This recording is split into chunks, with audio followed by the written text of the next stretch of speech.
dokter. Jadi begini, kalau saat ini faktanya pada saat kita itu kalangan pendidik ya, kampus itu memberikan nasihat, itu kan efek keberhasilannya itu tidak kelihatan ke mahasiswa.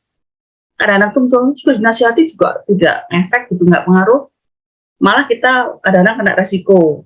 Apalagi anak sekarang tuh lihat ada dosen yang nggak menghargai orang lain, kita senang-senang aja ditegur, padahal senang-senang dia itu misalkan ya di kampus sudah mulai ada yang tidur di pangkuannya lawan jersey loh Bu, dari di belakang ditegur tuh dia sudah mulai membahasakan ini orang yang tidak toleran kayak gitu-gitu. Artinya pada saat kita menyampaikan sesuatu di kampus itu hasilnya nggak tampak atau tidak ada hasilnya, bahkan kena resiko gitu kan. Jadi akhirnya itu membuat orang gimana sekeluar dari forum ini yang harus kita dapatkan kalau ada kondisi seperti itu kan bagaimana harusnya kita gitu. Teman dokter. Ya. Ya tetap kalau kita membuka tuntunan Islam, di situ Rasul bersabda, "Man ra'a minkum mungkaran falyughayyirhu biyadihi." Barang siapa di antara kalian yang melihat satu kemungkaran, siapapun itu, kita muslim melihat kemungkaran, maka rumusnya adalah falyughayyirhu, hendaklah merubahnya. Yang pertama, kalau kita punya kekuatan, punya kemampuan, bisa menghasilkan satu kebijakan yang itu bisa memaksa orang lain, maka falyughayyirhu biyadihi, rubahlah dengan tangan, dengan kekuasaan, dengan kemampuan tadi, dengan kebijakan tadi. Fa illam yastati, kalau kita tidak ada pada posisi seperti itu, fa bilisani, ngomong, nulis, memberi nasihat, menyampaikan dengan lembut, menginstal pemahaman, menyampaikan ketika di ruang kelas beberapa mafhum-mafhum yang mungkin mereka lewat, ataupun sekedar mengingatkannya secara makruf dengan penuh kasih sayang, itu bisa dilakukan, lakukan.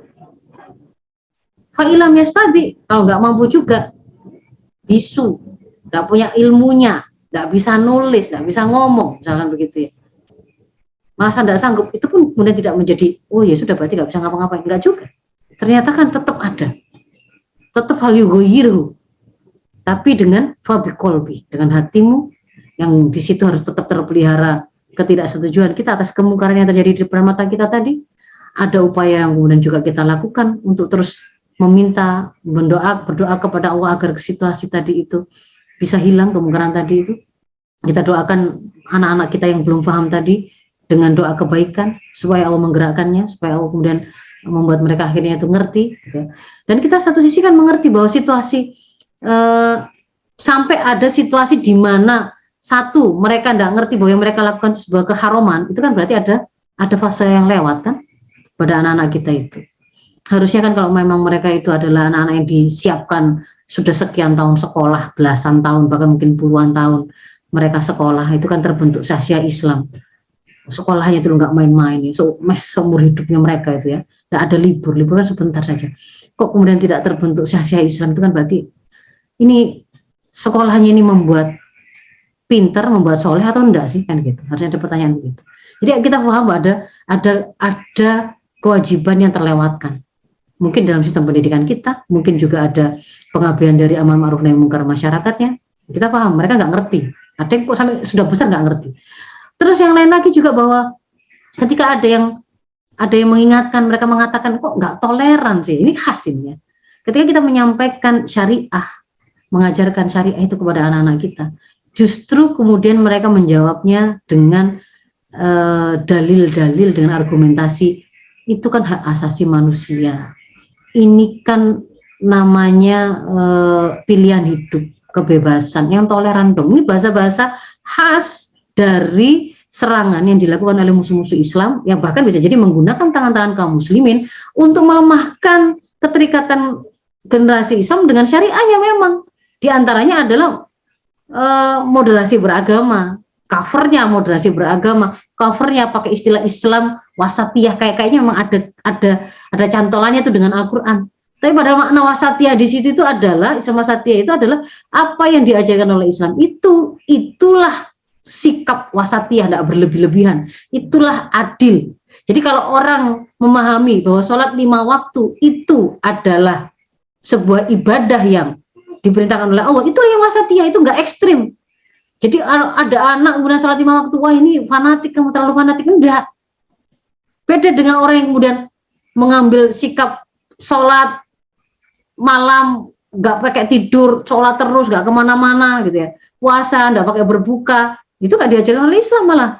Jadi kalau kita kemudian diajarin oleh Islam itu ada namanya puasa wajib 1 bulan Ramadan, ada puasa sunnah ini. Ketika dilaksanakan sesuai tuntunannya, itu wasatiyah. Bukan kemudian kalau dia berpuasa, kemudian teman-temannya lagi tidak puasa trennya, kemudian dia seolah-olah menjadi orang yang tidak moderat tapi radikal. Ketika kemudian Islam mengajarkan bahwa menutup aurat itu wajib, begini batasannya, dia melaksanakan itu, itulah adil atau wasatiyah itu, sikap pertengahan dalam beragama itu. Bukan kemudian ketika dia pakai menutup aurat yang dikatakan itu radikal, ketika dia membuka itu dikatakan toleran atau moderat. Itu makna yang salah gitu loh. Ketika dia meyakini bahwa zina itu haram, LGBT itu haram, gitu ya, homoseksual atau sodomi itu haram, itu adalah Islam wasatiyah. Bukan kemudian ketika saya menolak homoseksual dikatakan intoleran. Lah itu persepsi kayak begitu tuh diambil dari mana? Bukan diambil dari Quran. Meskipun ditempeli istilah yang ada di dalam Quran. Tapi persepsinya itu adalah persepsi yang ada di rekomendasi Rand Corporation yang mengajarkan umat Islam itu dibagi-bagi, di mereka pecah belah, ada yang dikasih label radikal, ada yang dikasih label moderat, ada yang dikasih label modern, kan begitu kan ya. Yang kemudian dikasih label moderat bagus, itu yang bagus adalah yang moderat, dan moderat itu definisinya adalah bukan orang yang menginginkan hukum positif itu harus diambil dari agama atau syariah, gitu kan? Itu definisi dia berarti. Jadi kalau kemudian kita ada umat Islam hari ini mengatakan riba itu haram, itu bukan radikal. Tetapi kalau versi mereka justru kalau kemudian Anda mengatakan riba haram itu radikal, kalau Anda mengatakan riba itu boleh, sistem ekonomi riba itu boleh, itu moderat. Ketika kemudian Anda mengatakan homoseksual itu adalah haram, Anda radikal. Kalau Anda meyakini bahwa LGBT itu adalah hak asasi manusia, Anda moderat. Nah, itu kan salah gitu. Nah, ini kita harus pahami. Ternyata kita punya kontribusi loh menghasilkan mahasiswa kayak gitu. Jadi pesannya apa? Ya tetap saja Bu, harus tetap melaksanakan amar ma'ruf nahi mungkar itu tadi, lakukan itu dengan kasih sayang, ikuti dengan mendoakan mereka ya, dengan kelembutan. Laksana kita itu ada melihat anak-anak kita sendiri. Ya semoga Allah kemudian akan merubah situasi ini. Jangan berharap mafhum yang sudah terpapar dibangun puluhan tahun mau kita gantikan dengan hanya nasihat yang mungkin hanya berapa menit. Ya enggak bisa. Begitu. Jadi kok nggak ada pengaruhnya ya saya ngasih nasihat, nggak ada perubahan. Siapa bilang, kita enggak tahu gitu ya. Nasihat itu mau kelihatannya ada perubahan atau tidak pada diri seseorang, tetap wajib disampaikan.